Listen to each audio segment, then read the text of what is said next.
for a given change in momentum,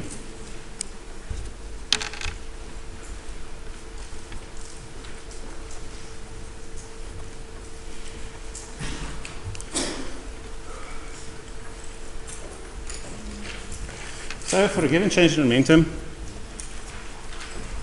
what is the average force? So let's say we have a change in momentum due to a collision. So two things, one thing hitting or slamming into another. What is the average force experienced during that collision? So just to give you an idea, a picture of what I'm referring to, let's in our minds think about a tennis ball hitting a wall, but we look at this in slow motion. So let's say we've got a tennis ball that is flying towards a wall, and at some time, let's call this time t equals 0, we've got contact. So there must be some force from the wall on the ball, because the ball cannot just simply go through the wall. At some later time, let's call this t equals t1, we now have that the ball is being slightly squashed because it still has part of the ball still wants to move in that direction, but the part that is closest to the wall is being stopped, and the ball is not actually being compressed due to its own inertia or momentum, if you will. And there's now a larger force from the wall on the ball possibly, and it's reached some maximum compression, and now it starts to decompress again. So let's say this is t equals t2, so there's again a smaller force. At t equals t3, the ball is almost away from the wall, so a small force. And at t equals t final, we've got that the ball just breaks contact with the wall, so there's no force on it. So if we were to think of this as a slow motion movement, we see that there is a certain time that the ball is in contact with the wall. It's not instantaneous that the ball touches the wall and then jumps away. There is a certain time for which the ball is in contact. So delta t, let's call that, equals to t final minus, let's call this t0 is t initial. This is the time of the collision. So physically, how long it takes for the ball to hit the wall, compress, decompress, and shoot away. And we now want to figure out, well, can we find an expression for this force? If, for example, we know the ball, let's say it's moving here with 2 meters per second in that direction, and it jumps away with 2 meters per second in that direction. So we know what the change in momentum of this ball will be, but we want to figure out how does this force look at different times as it acts on the ball. Now we know that the force,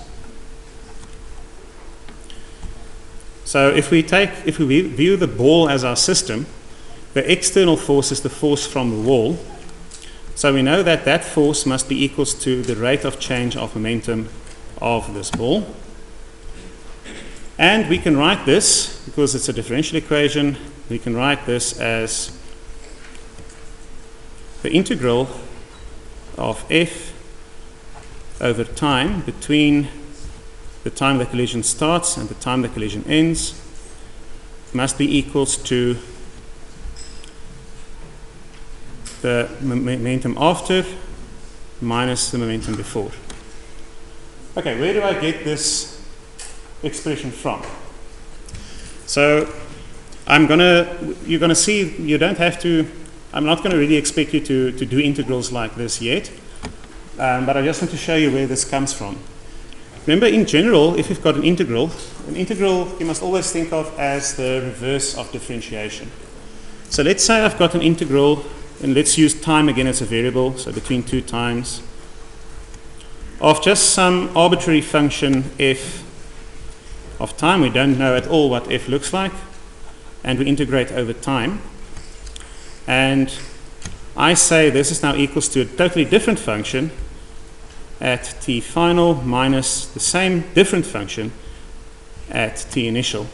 But we know that integration is the reverse of differentiation.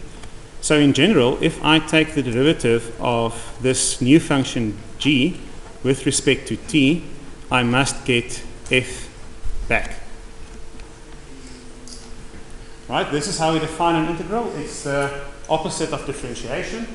So if I differentiate what I get as a result of the integral, so I differentiate the general function of time, I must get what was inside the integral to begin with. And this is exactly what we get over here if we look at the force momentum.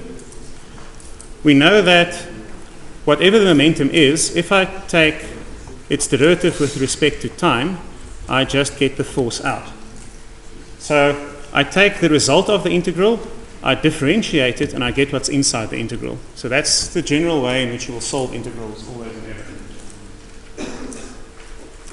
But the important thing to note here is we can now, this is just a change in momentum.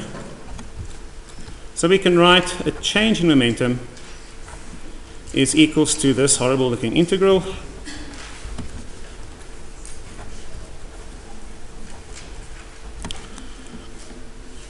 And this whole thing, the integral, is called the impulse.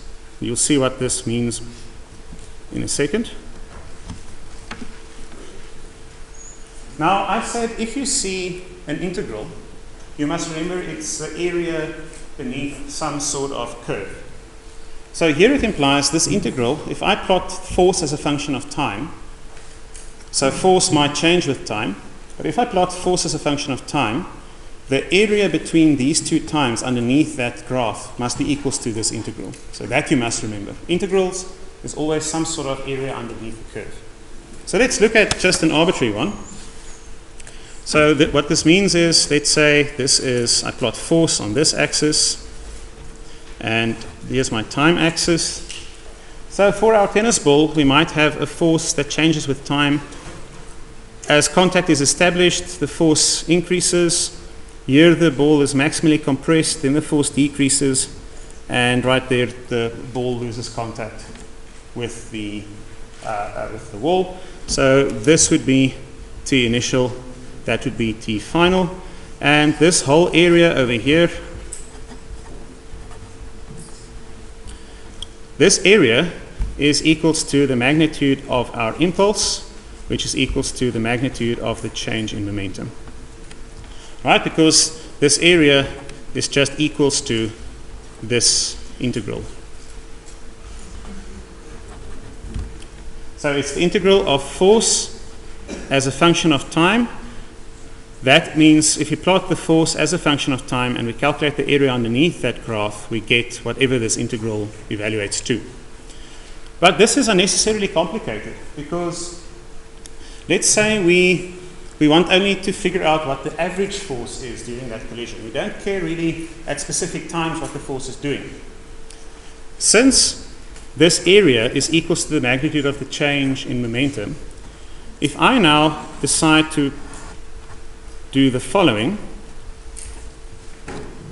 so f as a function of t, and I now say, well, let's take, there's t initial, there's t final, but I now replace this area over there with a rectangle, but one with the same area.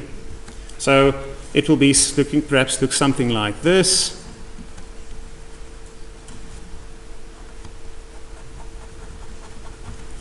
So this is now a rectangle with same area A. So this area and that area is constructed to be the same. Because the area is equal to the change in momentum, this graph over here, so let's say this was some value of the force, which I'm just going to call F average. So even though I've now changed the force to be some sort of constant, because I still get the same area, this describes the same change in momentum. So instead of writing out that integral, we can just have that the impulse, which is equals to our change in momentum, is simply equals to some sort of average force times the time of the collision. So this is the average force during collision, and this is the time of the collision.